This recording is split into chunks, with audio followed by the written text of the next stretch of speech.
The John, Anik, and Kenny Florian Podcast. Gangsters, what's up, guys? John, Anik, Kenny Florian. Oh, my God! You want a podcast? Great. So you have some audio on your website that nobody goes to. Here are your hosts, John, Anik, and Kenny Florian. Oh, is it great to be back with you? Is it great to be back with you? It is Monday, January 20th, the year 2020, episode 233 of the Anik and Florian Podcast. That sweatshirt you're wearing? Yeah. Is that like MC Esoteric or something? Absolutely. You believe that. It's Inspector Deck from Wu-Tang and MC Esoteric. So these guys are great. Czarface. The new album, relatively new anyway. Go check it out. It's pretty sick. So when you wear that sweatshirt, it helps the show. It helps. See? It does. Well, Martin Luther King Day here in the United States. Ken Flo looking good as always. One of the most important holidays of the year, officially observed in all 50 states, not until the year 2000. You believe that, Ken Flo? Wow. But an important day. It means the kids are home from school. Such a blessing that is, right? All downstairs making a bunch of fucking noise. But what a weekend it was. UFC 246, McGregor versus Cowboy. Ray Longo coming up here in a minute to open the show. But a huge weekend for Conor McGregor, a huge fight week for Conor McGregor. Say what you will about Donald Cerrone, and we certainly will talk about his side of things. And Conor McGregor was absolutely a 3-1 favorite this weekend. But you talk about maximizing the showcase. You talk about style points. You talk about doing as much with this fight and this week in front of him as he possibly could have. It was a banner week for Conor McGregor. You thought it was going to be a quick one, Ken Flo. You were convicted in that as respectfully as you could be. And 40 seconds in, Conor McGregor gets it done, obviously, in a big way. A huge weekend for Conor McGregor, but perhaps a bigger weekend for the UFC. You think about how much was on the line. The UFC just is not as interesting with Conor McGregor out of the picture. That's just a fact. And I think with Conor McGregor coming back and looking as good as he did, I thought was huge for the organization. It was huge for Conor McGregor, of course, and I think that for him, if he wanted that next big fight, whether it's Masvidal, Gaethje, Khabib, whatever it is, I think a lot of people probably felt that he needed to look good to justify that next big fight.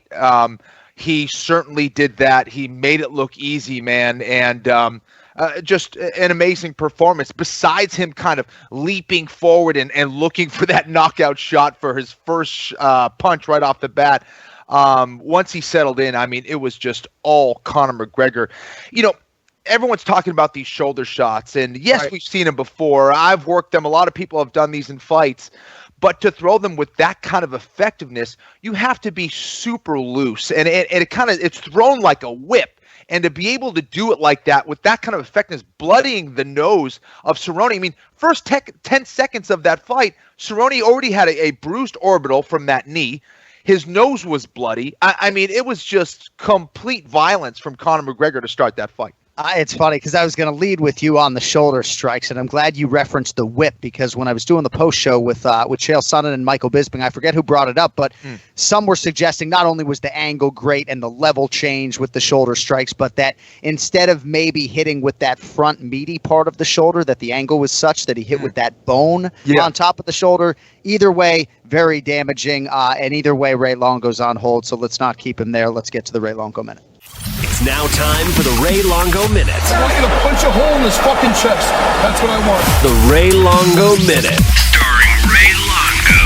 The John, Anik, and Kenny Florian Podcast. Oh, starring Ray Longo is right. No sponsor for the Ray Longo Minute this week. I'm told that Ray is unable to be on video. Sponsor wants to see you, Ray. They want to see if you've been working out in the tanning booth of late. I told them yes. Yeah, I should be in the tanning booth, John, because it's about 14 degrees in Long Island today. It's freezing out, man. I feel like living in the tanning booth, but no. I'm white as a ghost, and I'm ready. Let's see how many people we can piss off today, John. I know, right? I know. Yeah. For better or for worse, rightfully so or not, you're sort of, at least for our listeners, the poster child for the anti-Conor McGregor movement. So, but you know, the point is, I'm anti-Conor McGregor antics. I like the guy that shows up in fights and he's humble and, you know, analyzes the fights the right way and doesn't get too crazy. That's cool, you know. So all indications were, being there during fight week, that Conor McGregor had put in all the right work, that he got back to a great communication way with his coaches, right? You heard him say that he's sharing his instincts and his thoughts with them when maybe there was a time when he wasn't doing that.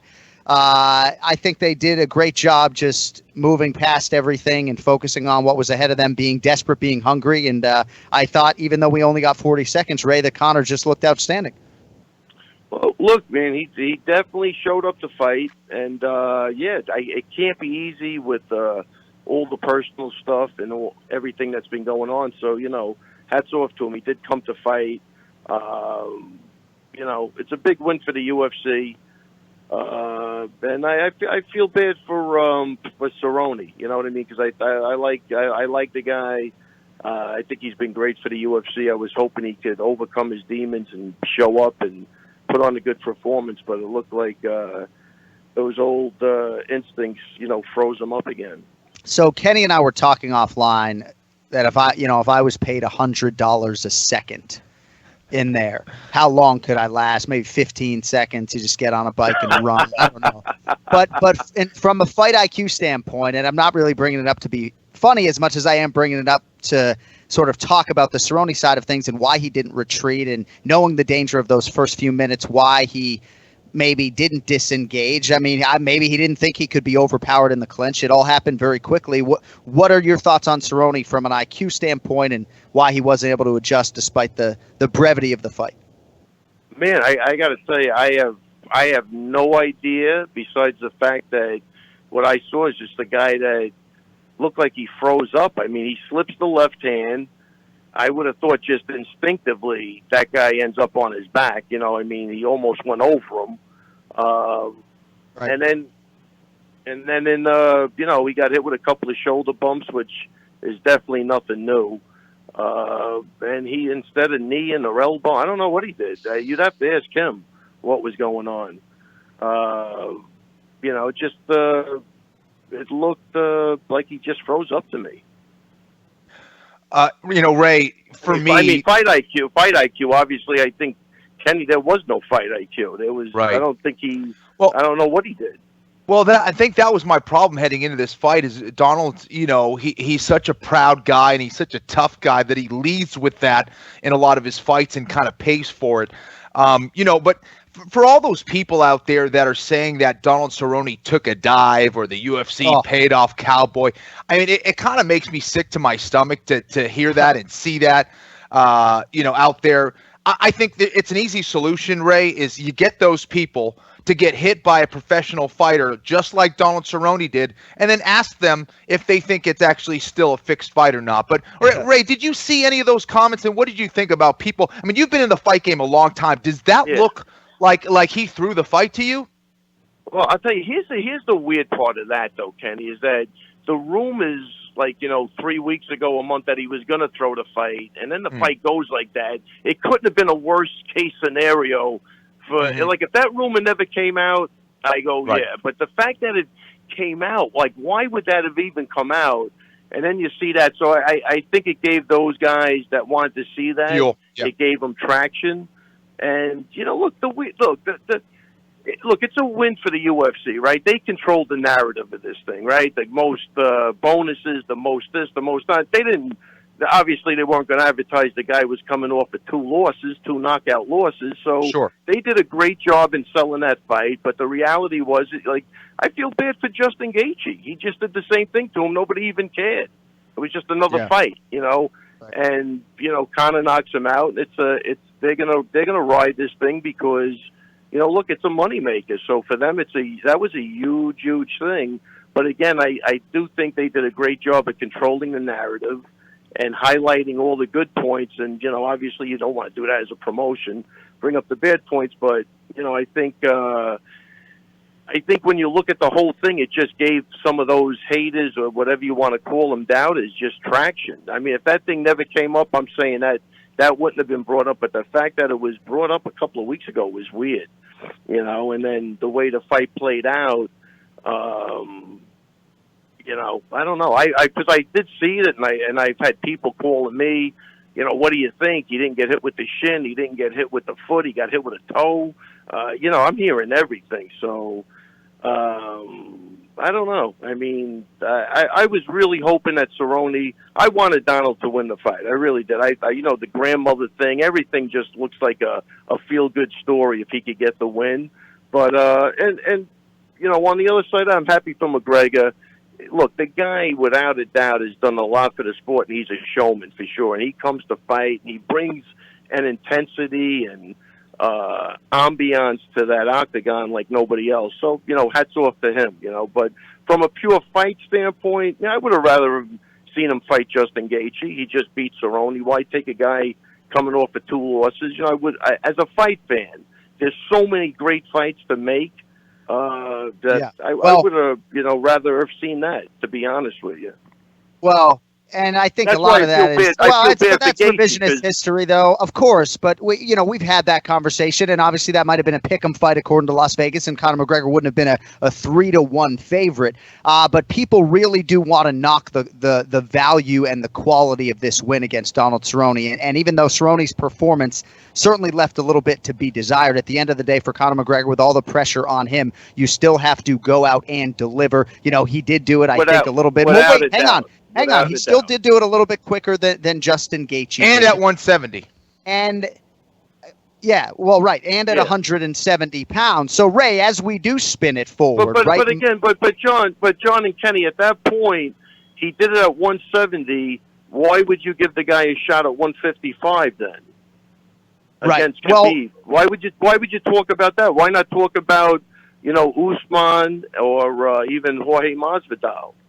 Well, and it seems like because of the calendar that it is gonna spin that way, because Khabib and Tony are going to fight in April, and the earliest that Conor would be fighting for the undisputed lightweight title would be September or October. So, but Kenny and I were sort of talking a little bit, I believe, off air, and we were going to get into it. This performance, this effort doesn't give you any more confidence in him against Jorge Masvidal per se, Ray, or does this maybe make that fight more intriguing for you competitively? He comes, I think when you're fighting him, you're fighting not just him, you're fighting whatever else he brings into the octagon. So he's going to hype it up, and you have to overcome a couple of things. So it looks like, again, like even with Cerrone, and it wasn't really, he didn't, what I liked about Conor this time, there wasn't a lot of build-up to the fight, and he had respect for Cowboy and vice versa, and I love that. That part, I'm always going to love. But he does bring an ambiance that could, alter the course of that fight, which is great. So I think a fight between him and Masvidal would be fantastic for everybody. For me, I know you mentioned Gaethje, and that's a fight that we've talked about that I would love to see. But, I do not see Gaethje getting by Conor. I actually think that he has a style that favors Conor. He comes forward. Conor's a tremendous counter puncher. Yes. If Dustin Poirier could knock out Justin Gaethje, there's no doubt in my mind that Conor could do the same thing, perhaps quicker. Still a dangerous fight just because of Gaethje's power and his willingness to get in there. So that alone, of course, is always going to be a danger for anybody just based on Gaethje's style. But because he does come forward like that, I think that's a fight that's kind of tailor-made for Conor. No, I agree 100% with you, Kenny. But my point was, I think Gaethje earned the right for that fight before It's a valid point. That's all. It's a valid point. Absolutely. That's the only issue. Why not take that fight? That would have been, to me, if you're really analyzing it, you got to take the guy that beat him, not two guys, not coming off of 2 losses. I would have rather seen him fight Gaethje.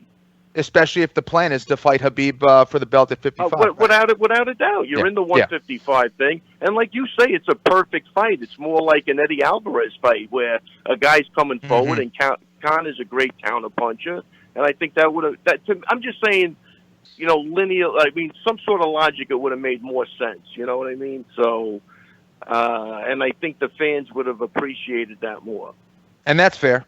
Absolutely. Yeah. Hey, Raymond, you got anything else before we let you fly? I met Tom Brady Saturday night. That was kind of fun. Wait, I didn't hear that. What was that? I just said I met Tom Brady Saturday night. I was just telling you it was kind of fun to be able to thank Tom Brady for everything he's done. That was a great post you put up.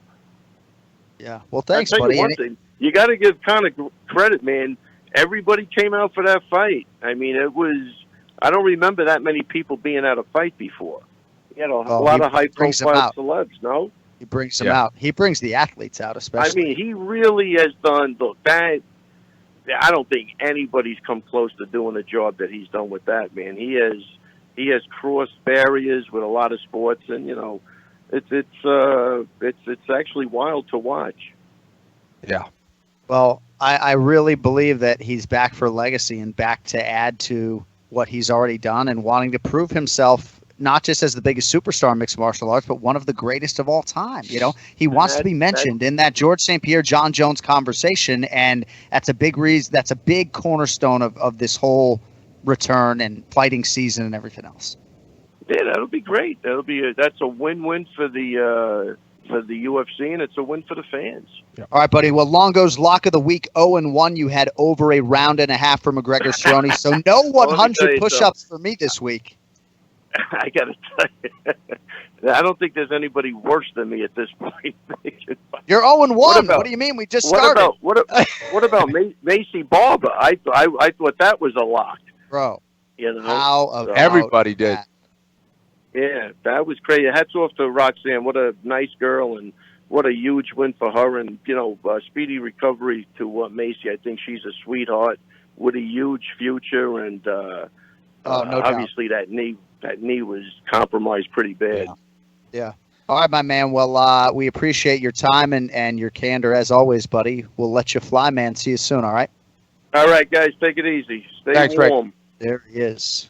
Ray Longo Minute every week here on the Anik and Florian podcast. That was crazy. Roxanne Modafferi and Macy Barber. And Macy, of course, has a lot of qualities and prerequisites to being a champion for sure. Showed you all that heart. But, bro, I know you said a little squeeze on Raquel, huh? Excuse me, for Roxanne. Yeah, for shits and giggles. I said, take a little bet. Just do it. See what happens. And sure enough, she pulled it off, man. Obviously, there was an unfortunate injury there to Macy, but Roxy is sneaky good, man. She can upset a lot of those good fighters in that division, and it was happy to see a true veteran like Roxy, one of the sweetest people you'll ever meet. You know, definite martial artist, and she's been in the game for a long time. She deserves that praise and that win. And she's really changed herself around physically, Kenny. Whole strength and conditioning program for 3 straight fights under this guy, Lorenzo Pavlica. I mean, you saw a real definition in her up on that scale. Also said she's been working with a new Muay Thai coach there at Syndicate, right? So throwing those elbows. Said she's like busted, she busted somebody real bad in the gym, right? With the upright, and then caused that cut on Macy. Yeah. Goddamn Barber, the minus 1,000 favorite. So love Macy. Do believe she'll get belted one day. But for Roxanne Modafferi, huge result over the weekend. For Conor McGregor, Kenny, you know, I've been pretty steady in my conviction and belief that Conor really was back for legacy. And these are wins that really are going to help him going forward. I am disappointed that people are going to denigrate it. I know that maybe this matchup lacked a little juice because Donald Cerrone had lost 2 in a row, but I hope that people will give Conor credit for this performance. And the thing is, even in a matchup that maybe didn't lend itself to him having getting a bunch of style points because he was supposed to go out and win. Would people be happier? They probably would be if it went 7.5 minutes or more and he got touched a few times and had to dig deep a little bit or whatever it may be. To me, look at this, clean, untouched, puts himself in line to maybe make this back-to-back training camps and turn around quickly if they could somehow add a pay-per-view or figure it out. I just don't know what people are looking for, and it's either I'm a shill or, you know, and with respect to Ray, I just, you know, people need to give this guy more credit in my humble fan opinion. I absolutely believe that. And listen, you know, people have a certain perception of Conor McGregor. It doesn't matter what he does. People are always going to see him in a negative light based on what he's done or what he's said or, you know, the reports of the news or whatever. And I think Conor McGregor has made a concerted effort in having a different approach energetically to fights. I think we saw that against Cowboy, showed a lot of respect. He seems like a changed man now. It seems like he's really dedicated to just improving as a martial artist and staying in the gym and getting better as he should. And that is about staying on the path of staying on the warrior's path. And I think that when you reach that kind of stardom and you become that kind of celebrity, it's easy to kind of drink it up and believe that you are something else. And if you are doing that something else, it's taking away from your ability to become a better athlete, a better martial artist. And I think, he looked at himself, I think, very honestly and said, what the heck am I doing here? I'm wasting precious time. I have this gift. I enjoy fighting. This is what I should be doing. And if I'm doing anything else, it's taking away from my profession and from my legacy. And I think he has taken a serious look at himself. He's saying all the right things. He certainly looked phenomenal. Who has finished Donald Cerrone quicker than Conor McGregor at 170 pounds? Right. Nobody. I mean, he did it quicker than Darren Till. He did it quicker than Masvidal. Right? Didn't he? Yeah. I believe he did. I know Dos Anjos was close to a minute. That was at 55 and a body shot. Right. And McGregor didn't get touched. He didn't get – I mean, there wasn't a mark on him. He didn't really get hit. It was just all Conor McGregor. And you look at everything that Conor McGregor was dealing with, over the last few months and all the pressure and, all the stuff outside. I mean, there was a lot to deal with. And the fact that Conor McGregor was to pull it off in this manner against a veteran like Donald Cerrone, I think deserves some praise. Look at the resume. Look at the people that he's beaten. Take away all of your perception of him, what he said. Look at what he's done. It's extremely impressive. You hit on a lot of good points, and I'm glad I don't have to make him. Two other things I'll add. There's a lot of motivation in this man, right? Just as an athlete to do a lot of the things that you lined out, right? And that's really a big part of this because the kids are a part of it too, right? And that it is giving his life some regularity, and it makes doing all of that recreational stuff harder because the kids are jumping on you at 6 or 7 o'clock in the morning, right? It's like if you want to be a doting dad, and all indications are that is what he is, then they become a centerpiece of your life, if not the center of your life, and everything else works around that. And I think that's helped Conor McGregor a lot, but he's just supremely motivated as an athlete. And all roads are now open, Kenny. The question is, undisputed welterweight title shot is there. Undisputed lightweight title shot could be there if he just wants to wait. We said a win was going to open all roads, but everybody is pointing to this fight against Jorge Gamebred Masvidal. The March 7th pay-per-view has 2 title fights on it. When you look at the way the calendar aligns, International Fight Week could be his, of course, but Conor kind of wants to put a training camp on top of a training camp here, and that would lean towards March or April. I mean, how soon do you think they could put this Masvidal fight together, and do you think absolutely, without a shadow of a doubt, that the next fight for Conor is going to be Gamebred? Because Dana seemed to intimate that he wants to do the Khabib-Conor rematch and see Gamebred fight Kamaru Usman for the welterweight title without an obvious number 1 welterweight contender right now. Your thoughts? Listen, let's talk about the Masvidal fight. That's the biggest fight that the UFC can put together, period. Okay? If they're trying to build their business up and make the biggest fights possible while you jump on the Masvidal-Conor McGregor fight. Imagine a 4 or 5 city tour with those two, hyping up the fight. Yeah. It would bring in millions and millions of dollars for the UFC. I also think that, talk about legacy-wise, look at Masvidal. He is absolutely in his prime. He has been just decimating his competition right now. If Conor went out and beat Masvidal, right? Or for that matter, if Masvidal went out there and beat McGregor, it would just elevate, one of those guys as the true biggest star in the UFC right now. Yeah. I think that's a fight that needs to happen. I think both of those guys' skills are at a very high level. I think we would have an extremely entertaining fight. What's so intriguing about it is that it's a very difficult fight to call. And for that, I think you have, your hardcore Masvidal fans, you have your hardcore McGregor fans, and you have your haters on both sides. That is a huge fight that has to happen. And I think it's the second most impressive. It would be the second most impressive win, legacy-wise, if you're talking about that for Conor McGregor. The first, of course, would be if he got that rematch win over Khabib Nurmagomedov.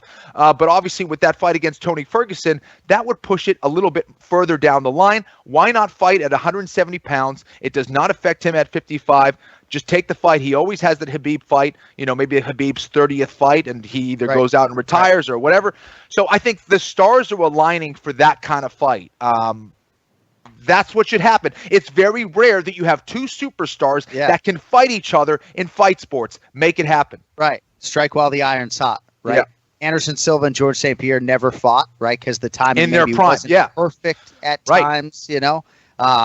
But yeah, this is certainly the fight to make, according to most fans. Every fan I talked to in Vegas, they either were talking to me about this podcast or talking to me about that fight. And this was before Conor McGregor went out and did that to Donald Cowboy Cerrone. It's interesting you talk about legacy and what win would give his legacy the biggest strength in, if you would, right? Because I went on a Toronto radio station this morning and they asked me the same question, and I didn't necessarily have the obvious answer. So you seem to believe avenging the loss to Khabib legacy-wise might be bigger than a Masvidal win, or not necessarily? Yeah, okay. So let me ask you this. Okay, let me ask you this. So would the biggest win for his legacy, I guess it would be Khabib, but an Usman win, right, given that matchup, right, would be tremendous. But you're, at least right now, you're not front of the line for him getting an undisputed welterweight title shot. Yeah, and also as far as, you know, Usman, I'm not so interested in it. Listen, Usman is a tremendous fighter. I just think he's way too big for Conor. I almost think it'd be like a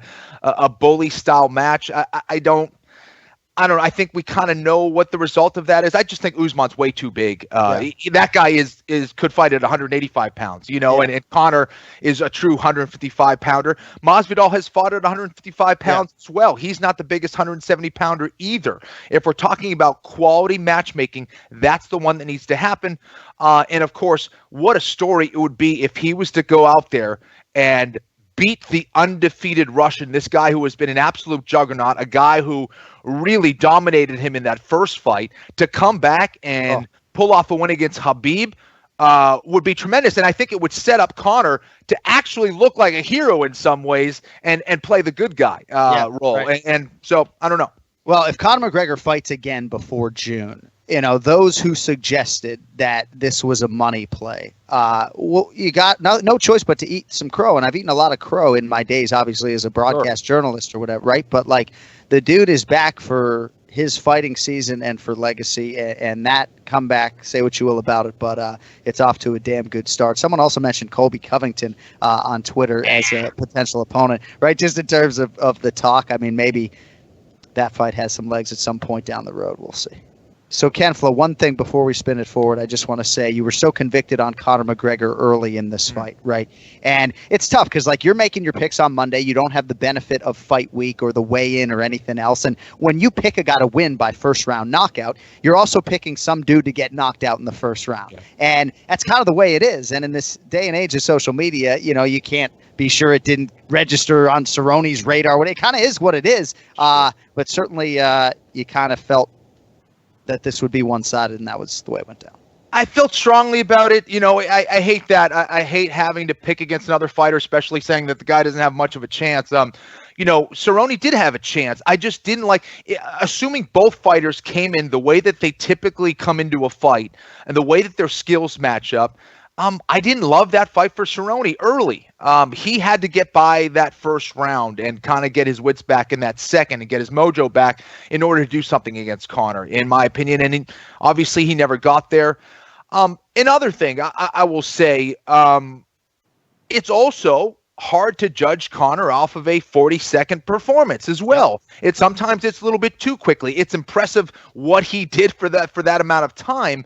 But, you know, to really say that Conor is back, perhaps we should have seen at least 3 solid rounds. And I think in some ways, Conor and his camp wanted to see him get into the championship rounds to get that feel for the octagon back. Conor mentioned him getting a little excited at times during that fight. Octagon time is octagon time. But I think the more time you have in there, especially after a long layoff, it just feels good to have that as a fighter, Absolutely. To have that, you know, that mental feel, that physical feel, the rhythm and feeling comfortable in there. Conor is certainly, you know, he shines brightest when the lights come on. So I don't think that's an issue for him. Ring rust and all that stuff. He always shines. But as a fighter, you're trying to log in some minutes and get experience to get better. And, you know, it's a difficult situation to just judge Conor on 40 seconds as well. Yeah, and some people would feel better about Conor's chances in a Masvidal fight had this one gone 6 or 7 minutes. I kind of feel like Cerrone's a dangerous fighter, despite what we saw in those 40 seconds. So, Conor, you might as well just get him out of there, right? Yes. Don't give him a chance to try to kick you in the head. Because, again, this could have gone very, very differently. People just don't understand that, right? Fighters understand it. All right. Well, we got to spin this thing forward. Probably more on Conor and Cerrone throughout the show, but we need to get to the pronunciation of the week. We did not do it last week. All right, TJ, let's see if you can get off to a good start here. This woman will face Justine Kish at flyweight in Raleigh, North Carolina this weekend. TJ, who am I talking about, kid? If I get this right, it'll be a bigger upset than Roxanne Modafferi over. well, hang on. Did this woman fight in Invicta FC that I threw out here or no? He doesn't even know. Let me check my fight. Definitely not. Okay, all right. Well, how do you pronounce her name then? Lucy Pudilova? Well, let's hear Lucia. It's pronounced, I believe. Lucie Pudilová. Lucie Pudilová. She has a very deep voice. That's what I'm saying. Yeah. That's why it threw me for a loop. I was like, I'm pretty sure it's a guy talking. Yeah. So part of you were afraid we had a screw up. We don't want any screw ups after losing the first 7 minutes of the show last week. So 2.5. Come on now. So it's interesting. Part of the reason I had the file played today is because oftentimes you'll have a coach or a manager say the fighter's name, and that's what we have here. She is female, and it is Lucia Pudilova. So it's an 0-1 for DeSantis here in 2020. All right. We got to make some picks. Huge start to 2020 for Team Florian. Let us get to the main event challenge. It's the main event challenge. Anik. The time is most definitely now. Florian. Unfinished fights! I'm going to do everything possible to win. The main event challenge. The John Anik and Kenny Florian Podcast. Oh, it feels good to be picking some fights after that 3-week hiatus. UFC 246 is in the can, as they say. 8-4 for Team Florian out of the chute.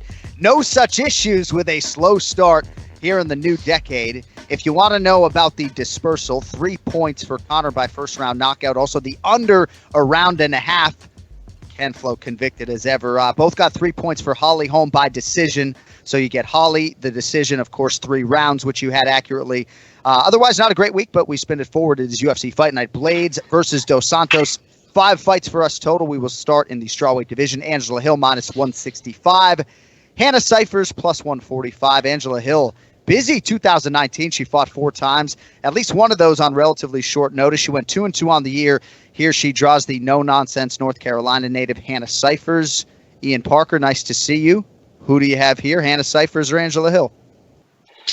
Gentlemen, Kenny, congratulations on picking the exact fucking results of the main event. I hate you. I was really hoping you would get out of that first round, but whatever. I don't want to rant on that. I'll take the loss like a man. This is probably one of the only fights where I would actually bet on Angela Hill. I think in regards to the size differential here, Hannah is very small for this division. She's very tough. She comes forward, but I think that Angela Hill's takedown defense is good enough with her strength and athleticism to keep Hannah at bay. And I think her striking is going to be way better, faster, way more power there. So without taking this and dragging this thing out, I like Angela Hill here. For the first time in a betting situation as her as a favorite, I will probably bet on Angela Hill, and I like her in this fight. Ken Flo, Hannah Cyphers has won 2 straight overall, 10-3. Pro losses all against good competition. Tough, hits hard, works on a farm, actually. So farmers work hard. Ken Flo, what do you think here? Main card fight, Angela Hill, Hannah Cyphers. Yeah, you could definitely see that Hannah is tough. You've seen her take a lot of shots. She keeps coming forward. Ian, I do think she has the advantage on the ground. I don't see her getting there so often against Angela.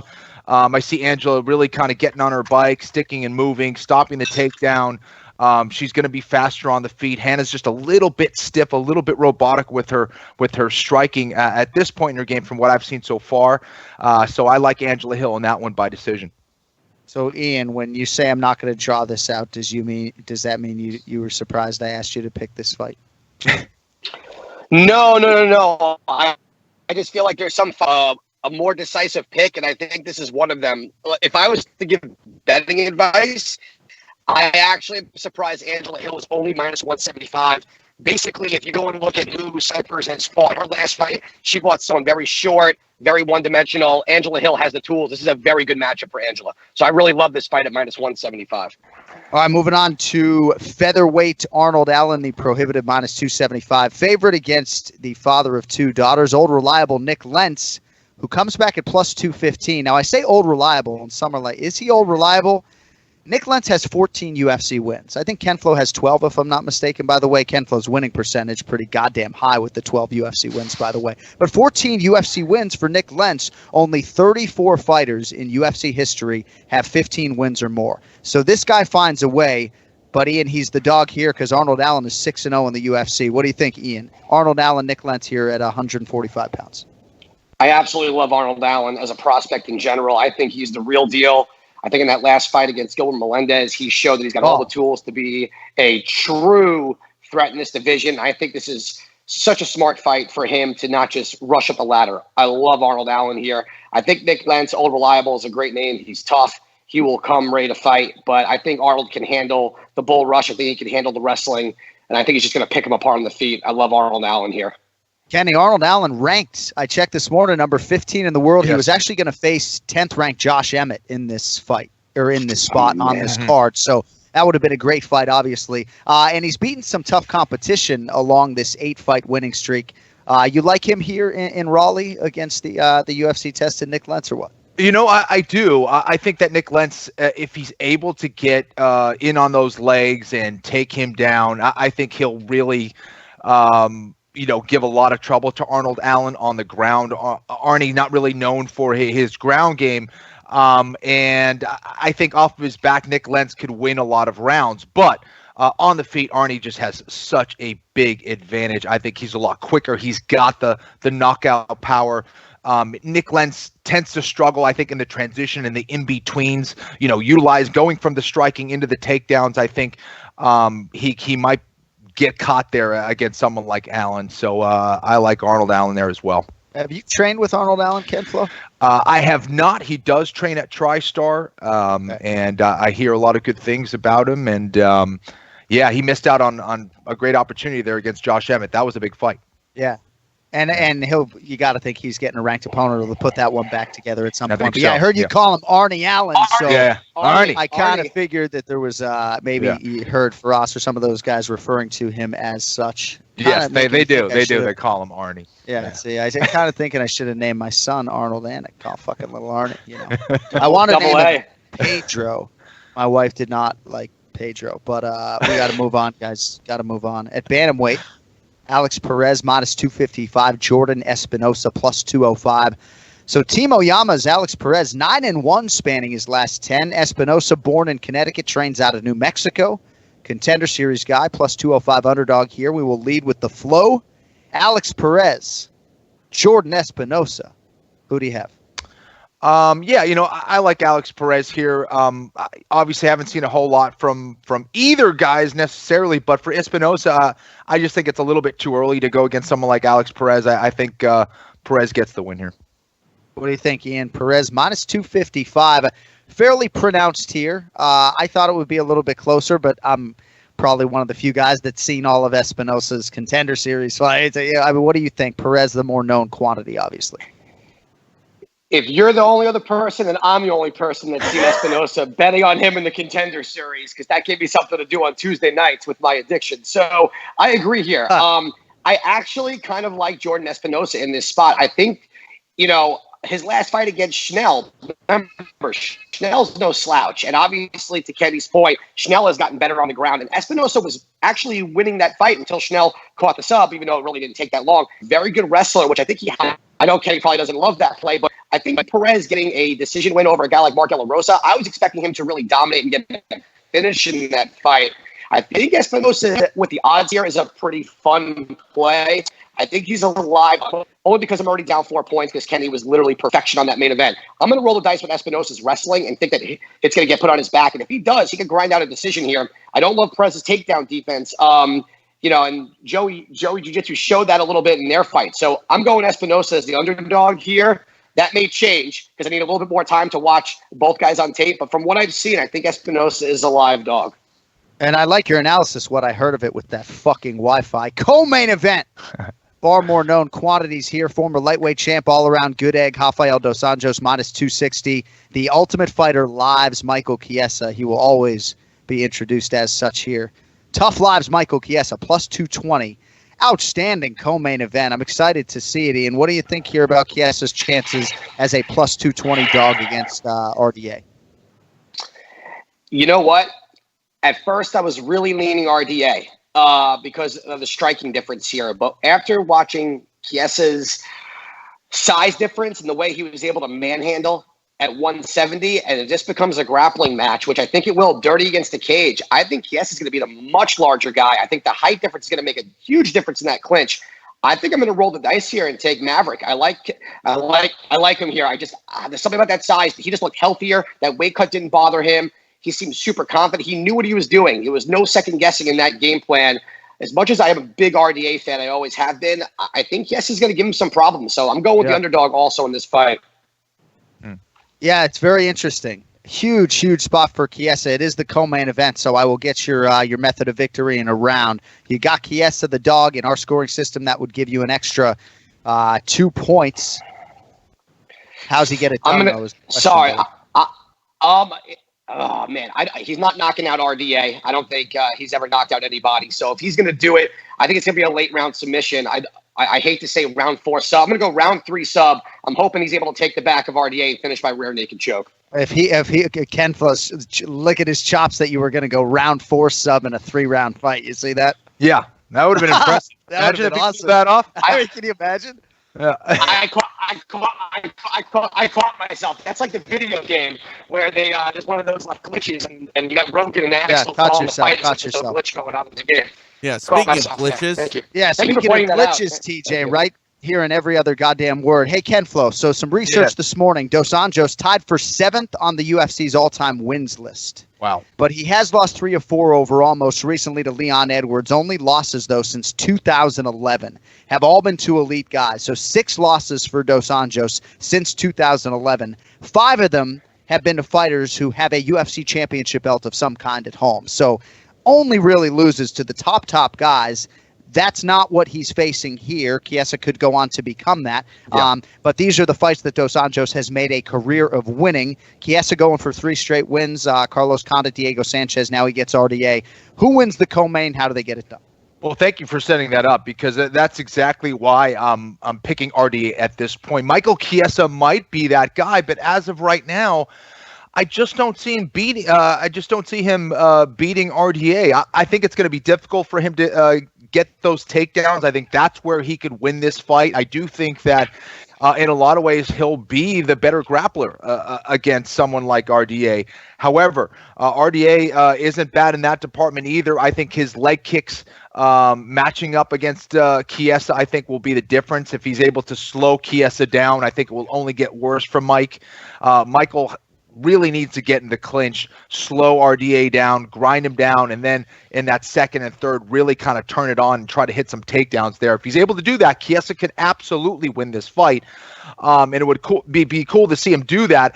I just think RDA is going to, with his experience, is going to be able to outstrike him, keep this fight on the feet, and really shine. I'd like to say a TKO, but I'm going to play it safe. Oh, Ken Flo with the decision win here. All right, Rafael Dos Anjos by decision, the pick for Ken Flo on the co-main event, which brings us to the headliner, Curtis Razor Blaydes. Has anyone made like a Blades of Steel t-shirt with this guy like grounding and pounding someone yet? Love that video game. What a great reference. Curtis Blaydes minus 245, Junior Dos Santos plus 205. So Blaydes, obviously an interesting case. Most of our listeners know his only pro losses are by knockout to Francis Ngannou. So undefeated except for fights against that guy.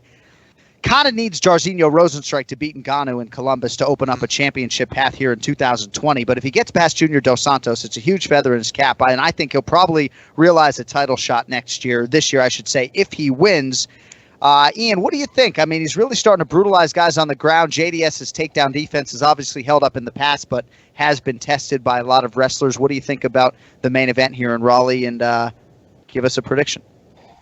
First and foremost, I want to apologize for the Wi-Fi. I don't know why it's giving you guys issues, but I do apologize. I don't want to obviously be that guy, but I am sorry for that. I think this is Curtis Blaydes' opportunity to really, this is the matchup he needs. I don't see, man, this is kind of like a lesser version of Ngannou at this point. I think JDS is kind of on the end of his career. I think Blaydes' striking has come leaps and bounds from where he was. I think if he's got to utilize his wrestling game, though. He cannot get cocky and confident that, with Bang's blueprint that he's able to really outstrike, because JDS can turn that around with one power strike. So I do like Curtis Blaydes here. I think he's going to wrestle him to death.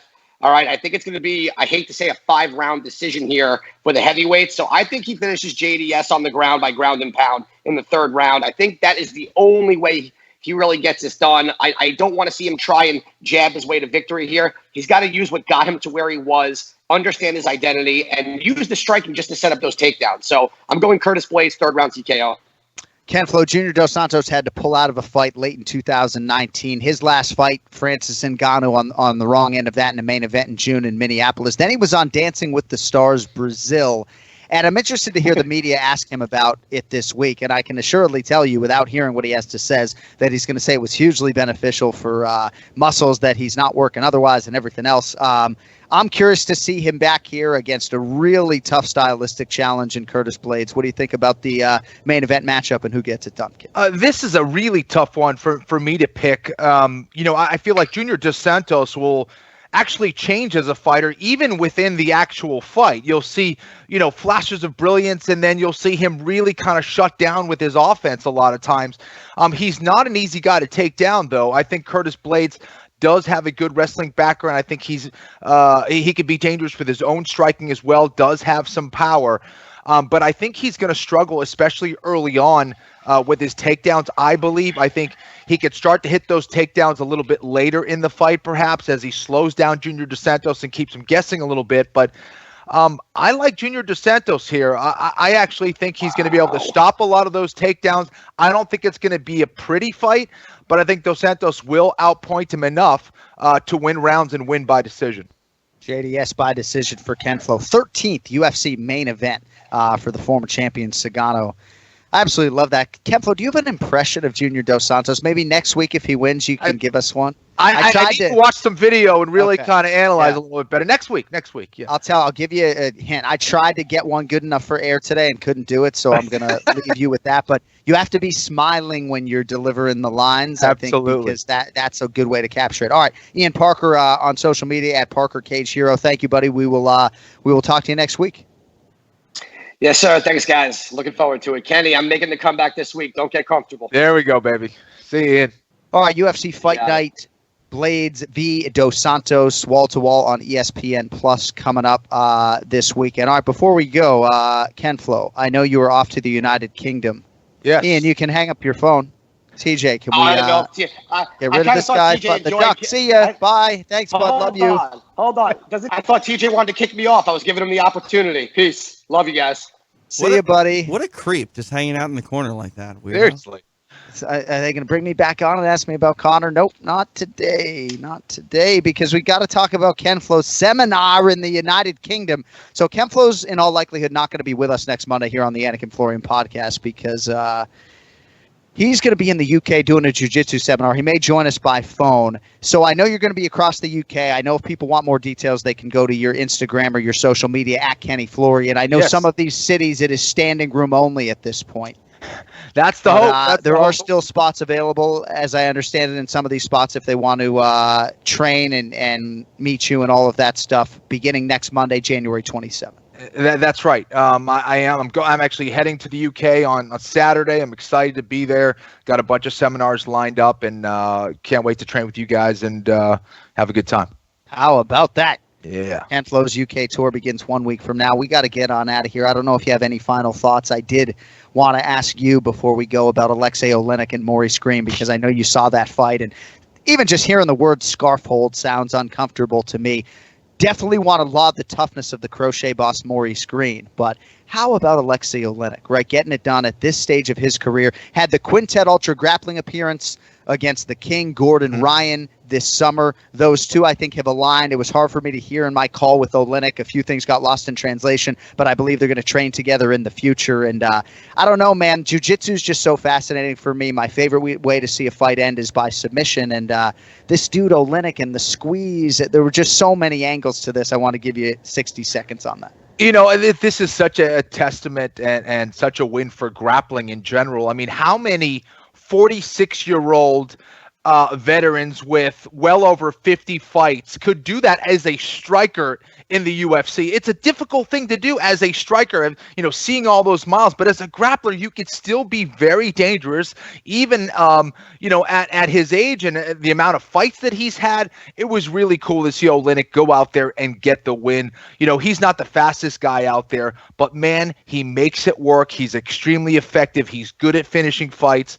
Oleinik's the man, dude. I mean, what else can you say? Withstanding whatever striking storm he needs to, and understanding that, you know, got to get those breaths in, right? I mean, just incredible. And you say, you know, 50-plus pro fights. How about 46 submission wins and 72 pro MMA fights? Slightly off, yeah. Not to speak of all the combat sambo and everything else. Crazy. So, crazy. The boa constrictor. Oh, and he's got 5 kids, by the way, if that's not enough. So if you're any kind of father and you have 5 kids, your life is a lot of fun. That's a warrior. Yeah. Yeah, that's a fucking warrior. Exactly. All right, we got to get out of here. Thank you to our producer, TJ DeSantis. Good to have him back in studio this week. Mike Heck, our guy on the video side. Plenty coming up on Instagram at Anik Florian Pod this week. You can watch the show on YouTube, of course. Listen anywhere podcasts are ingested. And we're right back with you next week. Ken Flo won't be with us, but we will be back to look at what Curtis Blaydes or Junior Dos Santos was able to do in that main event. Michael Chiesa, Rafael Dos Anjos. Thank you all for listening. Ken Flo, safe travels, my man. With that, for the flow, Longo, the Duck, John Anderson. So long for now. We will see you next week. Enjoy the action on ESPN Plus. Yo fucking later.